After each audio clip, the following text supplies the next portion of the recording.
Okay, so part two of this lecture on print is the section that deals with the chapter on magazines, which is chapter 9.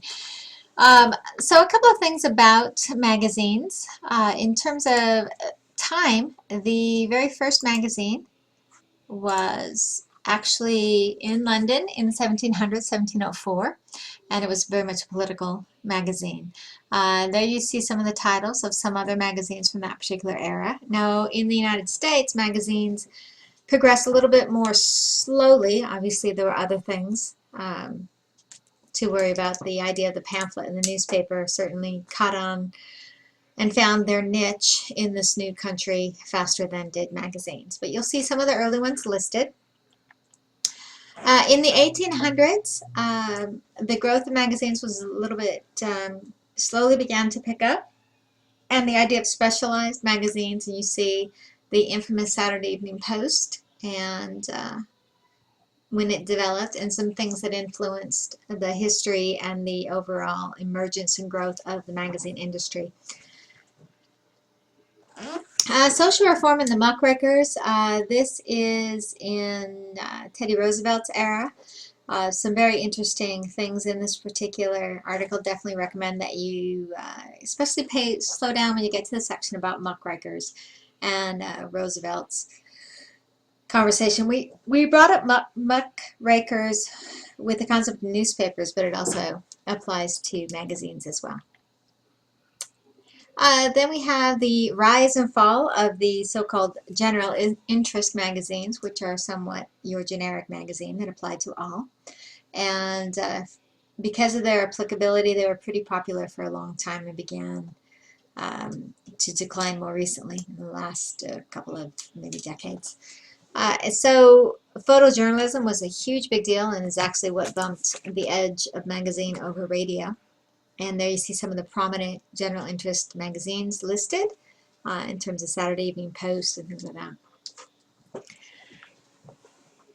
What else? Okay, so then the fall. So like I said, the fall began in the late 50s, and a lot of things influenced the decline of general interest magazines. And certain of the big populars, the infamous Saturday Evening Post, actually closed and folded. One of the few exceptions to the overall decline of the general interest magazine is People. Relatively new, as you can see, is launched in 1974 and truly the first successful magazine of its kind in literally decades. I found this to be really interesting. I thought you could sort of look and notice some of the top 10 magazines, and you've got a big shift in the last 40 years in terms of what was popular then and what's popular now. If you take a look at that and also take a look at the circulation, you'll find that very interesting.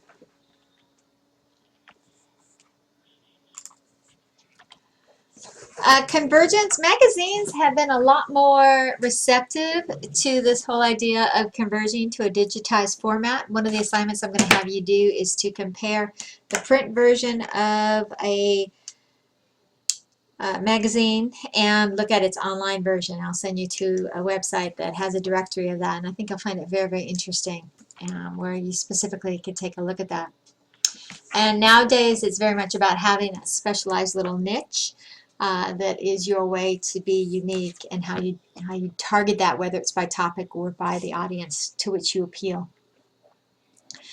And here's some of the job breakdowns of within the magazine industry and some of the predominant roles, if that's something that you're looking for. That can help you a little bit. Some of the popular chains in the U.S. I actually considered deleting this, but this slide, but I thought it might be interesting if you understand. There are certainly some names that cross over into the newspaper industry in this one as well. Alternative voices. Typically, these alternative magazines have been political or self-published, and you can see some that have this idea of left-wing or right-wing general reputation.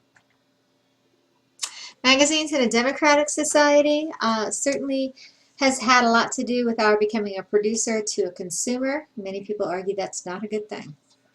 and some interesting research on, oh, sorry, it's been a heck of a day, on what? On what defines a good magazine and what's effective. So I think that's it in a nutshell, and I'll leave you to dive into the rest of the content. You got a very broad overview and sketch of the chapters in this little recording. It's by no means a substitute for diving into the chapter. I think because of the amount of content, you're hitting 2 chapters.